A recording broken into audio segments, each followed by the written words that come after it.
Oke, Assalamualaikum warahmatullahi wabarakatuh. Selamat siang semuanya. Ya, di sini kita melanjutkan materi ini. Kemarin udah kakak kan, jadi udah tahu ya kita belajar ekonomi gitu. Nah ini kan udah agak telat ya, jadi untuk mempersingkat waktu kita mulai aja ya. Sebelum kita mulai, sama-sama kita membaca Bismillah. Bismillahirrahmanirrahim. Nah ini kakak mulai materi ekonomi mengenai pendapatan nasional. Ya, nanti kalau ada yang mau bertanya, ya silakan kalau kurang paham. Oke, kakak mulai ya. Oke, nanti yang akan kita bahas di pendapatan nasional itu ada pengertiannya, konsep pendapatan nasional, cara menghitungnya, sampai nanti kurva Lorenz dan indeks Gini. Nah, kita mulai dari pengertian pendapatan nasional. Nah, apa itu pendapatan nasional? Jumlah pendapatan yang diterima oleh masyarakat atau pemilik faktor produksi suatu negara atau wilayah dalam kurun waktu tertentu. Nah, biasanya dalam kurun waktu 1 tahun. Nah, di sini katanya pendapatan dari pemilik faktor produksi. Nah, faktor produksinya itu apa aja? Misalkan kayak tanah, sumber daya, tenaga kerja, skill. Nah, itu nanti kan dapat balas jasa. Misalkan kayak kakak nih, kakak faktor produksi yang kakak miliki itu tenaga kerja. Nah, berarti balas jasanya berupa upah. Nanti itu masuk ke dalam pendapatan nasional. Jadi seluruh pendapatan nanti itu dihitung selama 1 tahun, itulah pendapatan nasionalnya gitu. Kemudian konsep-konsep dalam perhitungan pendapatan nasional, nanti ini kakak jelaskan satu, ada PDB atau GDP, ada PNB, NNP, NNI, PI sampai dengan DI. Nah, apa itu GDP? Atau PDB sama aja, nilai akhir barang dan jasa yang dihasilkan oleh unit-unit produksi yang berada dalam suatu domestik atau suatu wilayah yang diukur dengan satuan uang selama 1 tahun. Nah, jadi di sini yang dihitung adalah hasil produksi dalam suatu wilayah. Misalkan kita ngomongin PDB Indonesia ya. Pak Fikri orang Indonesia, bekerja di Indonesia, Pak Mr. James itu orang Amerika, tapi dia bekerja di Indonesia. Nah, berarti pendapatan mereka karena di satu wilayah Indonesia, maka dimasukkan ke dalam PDB-nya Indonesia, gitu ya. Tadi PDB. Nah, sedangkan kalau GNP, nilai akhir barang dan jasa yang dihasilkan oleh warga negara dari suatu negara yang diukur dengan satuan uang selama 1 tahun. Jadi kalau GNP yang dihitung adalah hasil produksi warga negaranya. Nah, kita contohkan lagi Indonesia.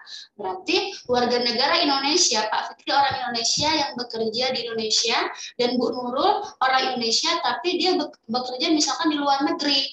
Jadi, kan sama-sama warga negara Indonesia. Jadi penghasilannya itu, pendapatannya itu dimasukkan ke dalam GNP atau PNB. Itu ya, jadi perbedaannya kalau GDP, dia secara domestik, baik warga negara asing, dihitung juga, tapi kalau GNP atau PNB-nya yang dihitung adalah penghasilan warga negaranya aja, baik dalam negeri maupun yang bekerja di luar negeri gitu. Nah, kemudian NNP, nilai akhir barang dan jasa bersih yang sudah dikurangi penyusutan depresiasi atau modal. Jadi kayak ya udah rumus NNP sama dengan GNP dikurangi sama penyusutan atau depresiasi. Terus NNI keseluruhan pendapatan atau balas jasa yang dihasilkan oleh pemilik faktor produksi. Makanya rumusnya NNI sama dengan NNP kurangi pajak tidak langsung ditambah subsidi. Nah, pajak tidak langsung itu apa, Kak? Misalkan kayak PPN. Jadi kalau kamu jajan di Indomaret kan, kalau kamu perhatikan ada nanti pajaknya 10% ya, pajak PPN-nya itu namanya pajak tidak langsung.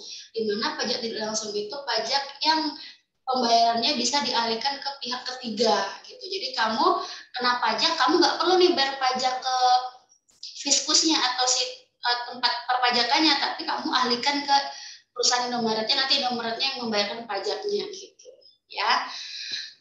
Lanjut, pendapatan personal atau PI adalah pendapatan yang diterima perorangan namun belum dapat dibelanjakan karena masih harus dikurangi dengan pajak langsung. Nah, jadi ini nanti rumusnya nanti ada di sini ya. Nih. DI, disposable income atau pendapatan yang siap untuk dibelanjakan karena sudah dikurangi sama pajak langsung. Pajak langsungnya itu apa? Pajak penghasilan. Pajak langsung kan salah satunya pajak penghasilan, pajak bumi dan bangunan gitu ya. Jadi ketika pendapatan kamu dikurangi sama semuanya sampai ke pajak langsung, maka sisanya adalah pendapatan yang siap sudah kamu bisa belanjakan. Nah, rumusnya ini mau nggak mau urutkan, dihafal ya, karena kalau mau nyari DI harus ada PI, kalau mau nyari PI harus ada NNI, dan seterusnya.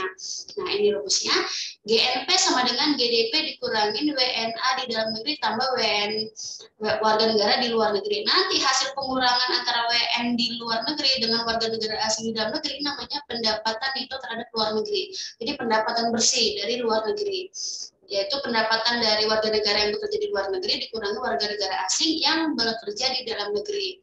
Nah, kemudian dapat NNP, mencari NNP rumusnya GNP dikurangi penyusutan atau depresiasi. Terusnya lagi, NNI sama dengan NNP dikurangi pajak tidak langsung tambah subsidi. Terus PI sama dengan NNI dikurangi laba ditahan, dikurangi pajak perseroan. Ini pajak perseroan itu namanya pajak perusahaan gitu ya. Iuran sosial, kayak misalkan ada yang bayar BPJS atau bayar asuransi kayak gitu. Tambah transfer payment.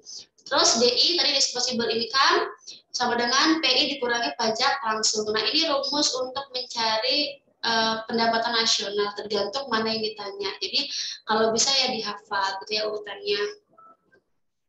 Kemudian apa sih manfaat penghitungan pendapatan nasional? Yang pertama, mengetahui tingkat pertumbuhan ekonomi negara. Nah, ini mungkin pertumbuhan ekonomi belum dibahas ya, tapi ini kakak jelaskan sedikit. Nah, pertumbuhan ekonomi itu didapat, jadi semuanya itu pakai rumus ya. Jadi pertumbuhan ekonomi itu rumusnya, misalkan kita mau mencari pertumbuhan ekonomi di tahun 2020. Jadi yang untuk mencari pertumbuhan ekonomi di tahun 2020, maka rumusnya kita harus mengetahui pendapatan nasional. Rumusnya itu pendapatan nasional 2020 dikurangi pendapatan nasional 2019 per pendapatan nasional 2019 dikali 100%. Artinya untuk mengetahui seberapa besar pertumbuhan ekonomi harus menggunakan pendapatan nasional. Jadi kan mengetahui tingkat pertumbuhan ekonomi negara gitu. Mengetahui struktur perekonomian negara ini juga dari pendapatan nasional. Mengetahui tingkat kemakmuran masyarakat. Nah, tingkat kemakmuran masyarakat itu kan tergantung sama pendapatan per kapita. Maksudnya dari sisi ekonomi dan dari sisi sosial. Kalau dari sisi ekonomi dari pendapatan per kapita. Nah, pendapatan per kapita itu untuk mengetahui tingkat kemakmuran masyarakat. Nanti rumusnya ada di setelah ini ya. Terus membandingkan perekonomian antar daerah maupun antar negara serta pedoman bagi pemerintah dalam membuat kebijakan. Jadi misalkan perlu apa? Misalkan lagi mau meningkatkan apa nih? Pertumbuhan, berarti harus ditambah pengeluaran pemerintah, dikurangi pajak kayak gitu. Ya itu. Nah, jadi tadi GDP atau GNP itu nanti bisa untuk kan jadi kan misalkan nih pertumbuhan ekonomi kan rumusnya pakai pendapatan nasional atau GDP. Nah, GDP itu bisa menggunakan GDP nominal yang ini atau GDP real. Nah, apa bedanya GDP nominal dengan GDP real? GDP nominal ini dihitung berdasarkan harga yang berlaku saat ini. Misalkan sekarang tahun 2021 berarti harga tahun 2021. Sedangkan GDP real, GDP yang dihitung berdasarkan harga konstan, digunakan untuk menghindari pengaruh inflasi. Jadi kalau GDP nominal misalkan tahun 2021 berarti GDP realnya tahun 2020 gitu. Nah, contohnya misalkan nih kita ngomongin tahun 2018 sama 2019. Tahun 2018 outputnya atau hasil produksinya 1.000. Nah, harganya 500. Kemudian di tahun 2019 outputnya 1.000, harganya 600. Artinya pada kedua tahun ini outputnya sama-sama 1.000, ya kan?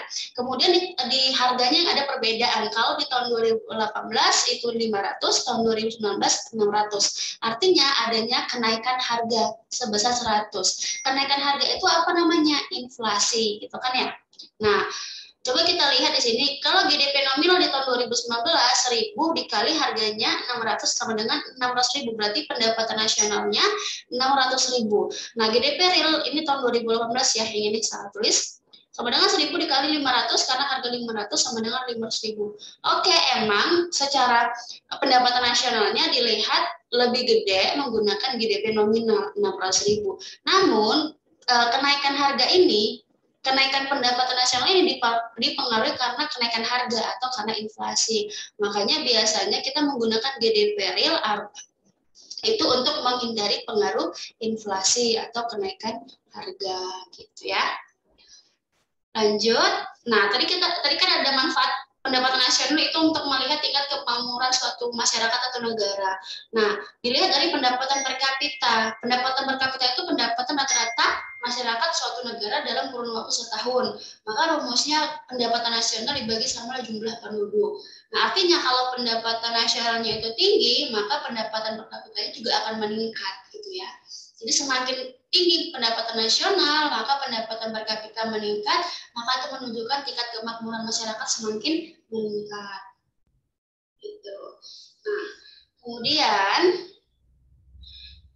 pendekatan pengukuran pendapatan nasional, dia ada pendekatan pendapatan, terus pendekatan produksi, dan pendekatan pengeluaran. Nah, kita mulai dari pendekatan pendapatan, metode pendapatan gitu ya. Ini menjumlahkan pendapatan balas atau balas jasa yang diterima oleh masing-masing pemilik faktor produksi.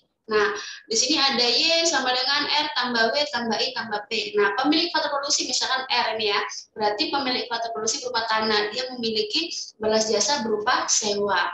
Nah, yang tambah W berarti dia pemilik faktor produksi tenaga kerja, balas jasanya berupa upah. Nah, dia punya tanah, punya modal.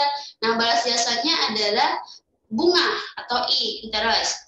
Terus P itu balas jasa berupa skill atau kewirausahaan, dia memperoleh atau balas jasanya profit ya, keuntungan gitu. Jadi kata kuncinya kalau metode pendapatan menjumlahkan balas jasa yang diterima oleh pemilik faktor produksi. Nah, terus metode produksi ini menjumlahkan nilai tambah barang atau jasa yang dihasilkan oleh masing-masing faktor industri. Nah, penggunaan nilai tambah bertujuan untuk menghindari terjadi perhitungan ganda. Jadi yang dihitung nilai tambahnya bukan totalnya, untuk menghindari perhitungan ganda. Lalu ada metode pengeluaran, ini menjumlahkan pengeluaran yang dilakukan oleh masing-masing pelaku ekonomi. Y sama dengan C itu konsumsi masyarakat, investasi, tambah pengeluaran pemerintah, tambah ekspor dikurangi dengan impor. Kemudian, nih, apa keterbatasan perhitungan pendapatan nasional? Pertama, tidak memperhitungkan pendapatan yang biasakan sektor informal. Nah, ini salah satu keterbatasannya. Karena apa? Misalkan nih orang-orang yang punya yang warung-warung, yang maksudnya yang sektor informal lah, misalkan kayak pecel lele di siang malam itu kan ada ya, gitu kan. Nah, itu dia susah nggak masuk nih ke pendapatan nasional karena ya susah perhitungannya. Kayak misalkan nih orang yang gampang misalkan kayak PNS atau orang-orang yang kerja di kantoran atau instansi yang udah ada gaji pokoknya, itu baru nanti ketahuan berapa penghasilannya. Nanti kalau misalnya di atas 54 juta per tahun baru kena pajak. Nah, tapi kalau orang-orang yang informal kan dia nggak tahu nih berapa ininya kan ya penghasilannya gitu. Kadang-kadang masih ada orang-orang yang nggak jujur, nggak mau dia lapor pajak gitu. Tuh, makanya keterbatasannya di situ. Tidak memperhitungkan produksi yang dihasilkan ibu rumah tangga serta tidak dapat digunakan untuk mengukur distribusi pendapatan masyarakat. Nah, kan tadi kita ngomongin tentang pendapatan nasional. Ternyata masalah di negara-negara berkembang apalagi terbelakang adanya ketimpangan distribusi pendapatan. Artinya ada yang kaya banget, ada yang miskin banget. Kayak gitu. Itu namanya kan berarti adanya ketimpangan distribusi pendapatan yang tinggi gitu. Nah, untuk mengukur atau melihat ketimpangan itu dilihat dari namanya kurva Lorenz. Nanti angkanya digunakan dengan indeks gini. Gitu. Nah, kita mulai dulu ya. Ini kurvanya. Yang sumbu vertikal ini adalah pendapatan, sumbu horizontal ini adalah jumlah penduduk. Nah, yang garis yang hitam, yang garis diagonal ini namanya garis pemerataan sempurna. Nah, yang merah dan yang biru, kurva merah dan biru ini adalah kurva Lorenz. Nah, jadi kurva Lorenz itu adalah kurva yang untuk mengukur tingkat distribusi pemerataan ketimpangannya. Artinya semakin jauh jarak antara kurva Lorenz dengan ini kan kurva Lorenz nih dengan garis pemerataan sempurna, maka distribusi pendapatannya semakin merata, semakin tidak merata. Jadi kalau kita lihat ini ada kurva yang warna merah sama yang warna biru. Kalau dari pengertian ini berarti yang timpangnya yang tinggi, ketimpangannya yang tinggi berarti yang warna ya biru, sedangkan yang rendah timpangannya yang warna merah. Artinya semakin menjauhi garis diagonal atau garis pemerataan sempurna, maka distribusi pendapatannya semakin tidak merata. Kalau semakin mendekatin, berarti semakin merata begitu. Kemudian, nah itu kan kurvanya, berarti harus dihitung nih menggunakan rasio gini atau indeks gini. Nah, angka koefisien gininya nanti digunakan untuk mengukur ketimpangan distribusi pendapatan masyarakat itu antara 0 sampai dengan 1. Nah, jadi kalau misalkan rasio gininya itu mendekati 1, menunjukkan ketimpangan distribusi pendapatannya semakin tinggi. Tapi kalau mendekati 0, berarti ketimpangan distribusi pendapatannya itu semakin rendah. Nah, kalau dia 0, berarti dianya merata gitu ya. Misalkan nih contoh, nah di sini nih,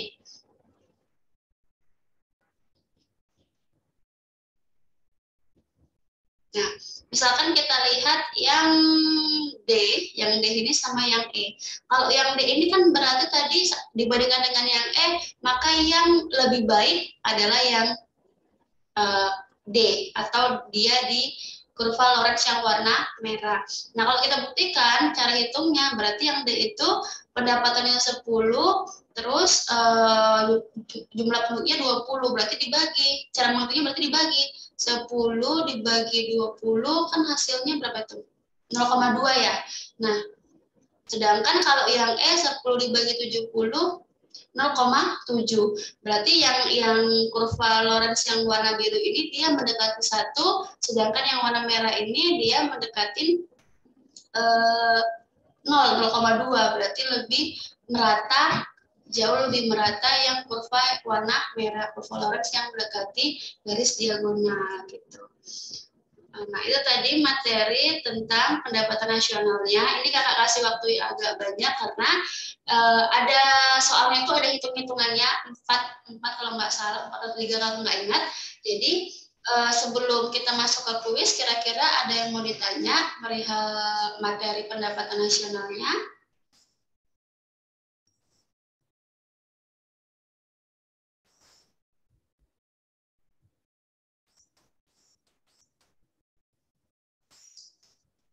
Oke, kalau tidak ada yang mau ditanya, boleh dikerjakan terlebih dahulu kuisnya. Nanti Kak kasih waktu 15 menit aja karena ada hitung-hitungannya ya. Nanti setelah itu kita bahas sama-sama. Oke, dikerjain terlebih dahulu ya.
Oke, sudah selesai semuanya.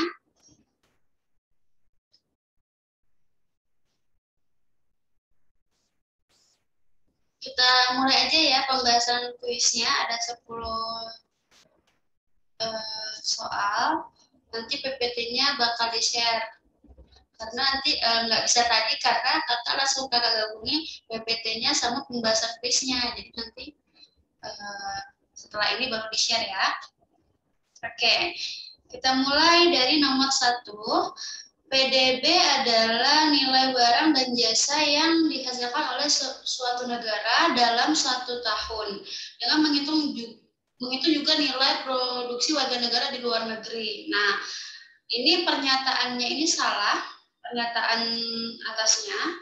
Salahnya di mana? Karena kan dia sedang, ini kan PDB. PDB itu kan tadi menghitung secara domestik kan ya, berarti satu wilayah. Sedangkan di kalimat terakhirnya katanya juga menghitung produksi warga negara di luar negeri. Nah, yang bikin salah itu warga negara di luar negerinya, kayak gitu ya. Jadi pernyataan atasnya salah. Nah, sebabnya atau alasannya, PNB didapat dari nilai PDB dikurangi produksi orang dan perusahaan asing di dalam negeri ditambah produksi warga negara di luar negeri. Nah, ini rumusnya benar, GNP sama dengan GDP dikurangi WNA di dalam negeri ditambah warga negara di luar negeri. Nah, jadi pernyataan atas benar, salah tadi, sedangkan alasannya benar. Kalau salah benar, jawabannya yang D. Gitu ya.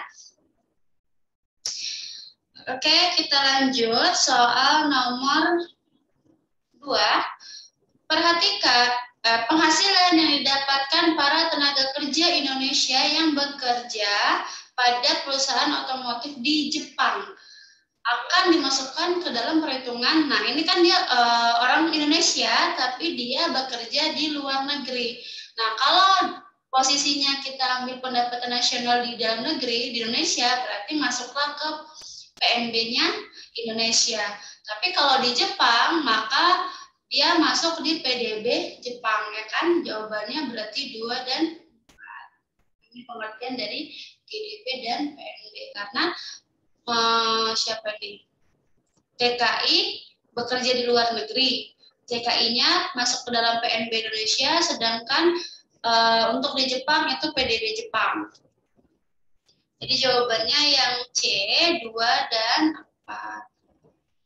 Kemudian nomor 3, penghitungan pendapatan nasional dengan cara menjumlahkan seluruh nilai tambah barang yang dihasilkan suatu negara disebut dengan pendekatan. Nah, jadi di sini kan tadi kita udah bahas 3 pendekatan.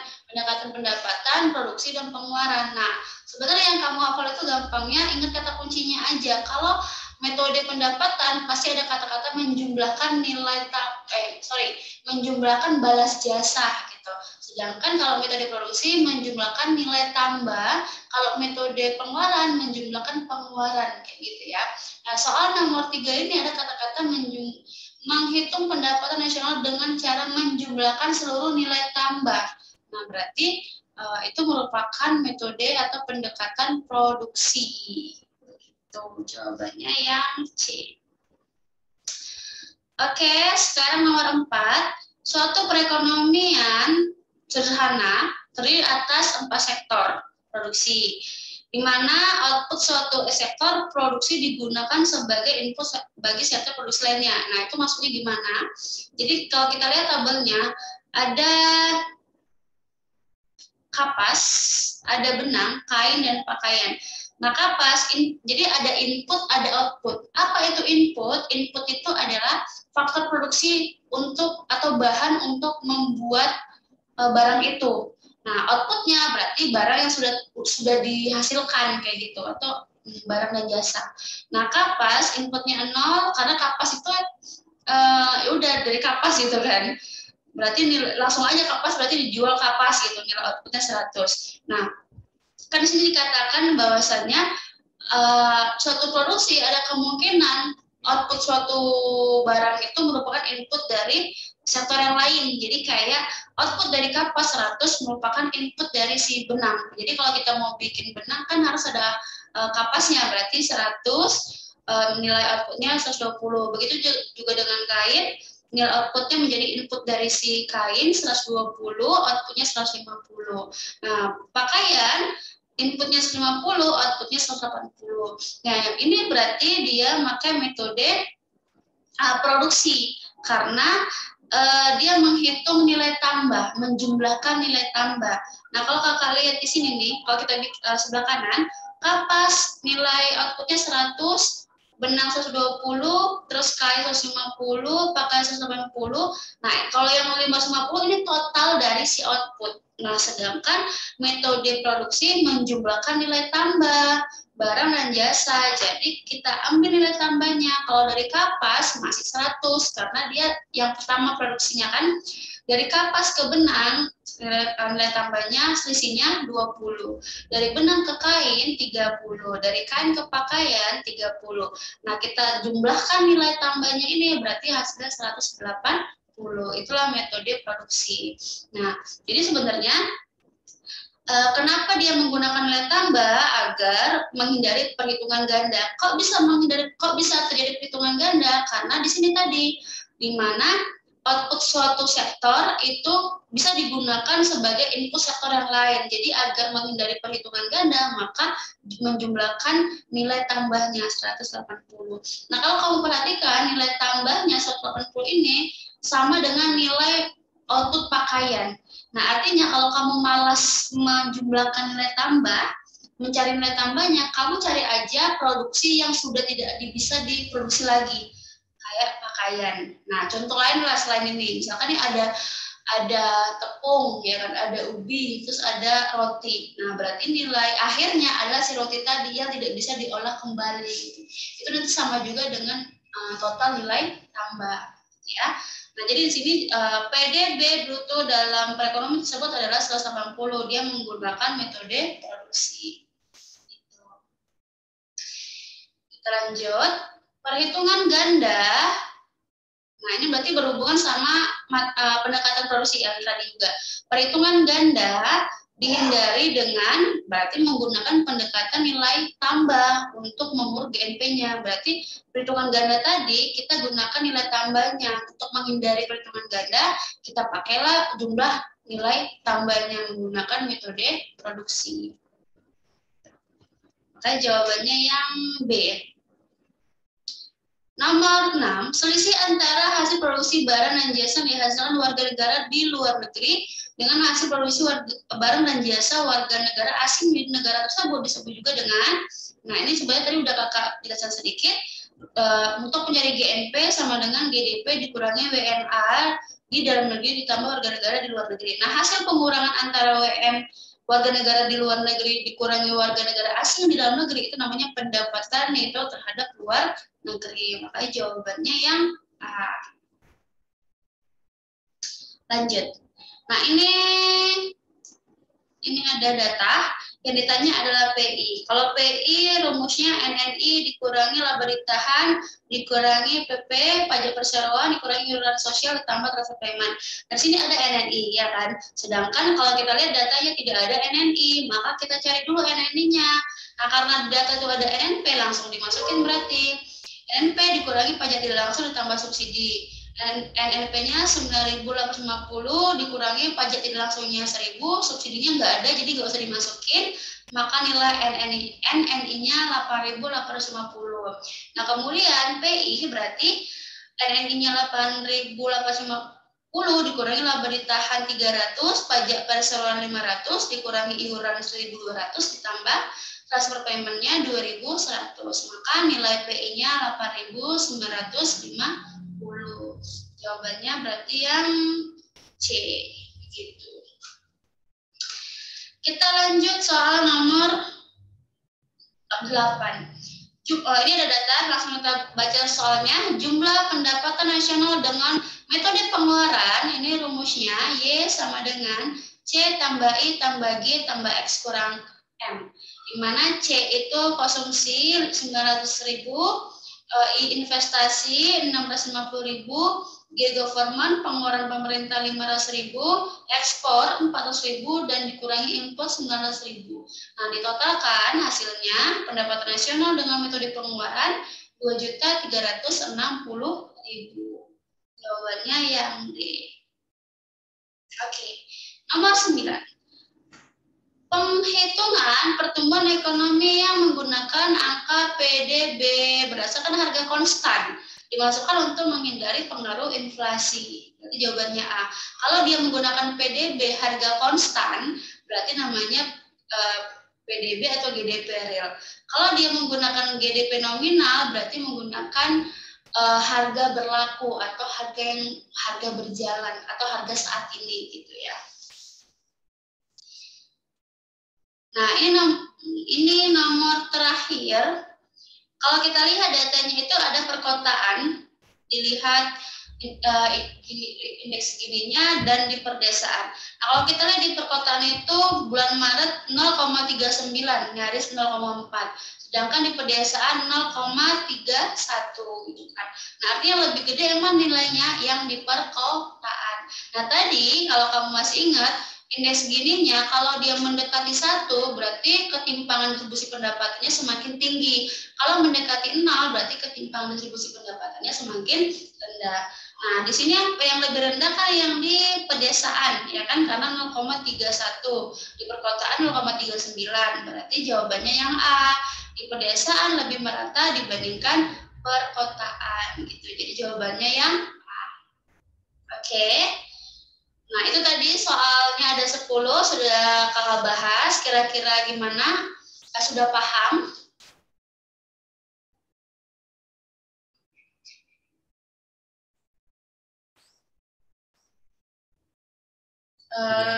Udah? Oke, nanti PPT-nya dikirim ya. Kalau begitu nanti di sini materinya? Udah kan. Matematika ya, di sini matematika. Oke. Kalau begitu kita akhiri dengan membaca hamdalah. Alhamdulillahirabbil alamin. Semoga bermanfaat dan dapat dimengerti. Kakak akhiri. Wassalamualaikum warahmatullahi wabarakatuh. Waalaikumsalam. Makasih, Kak.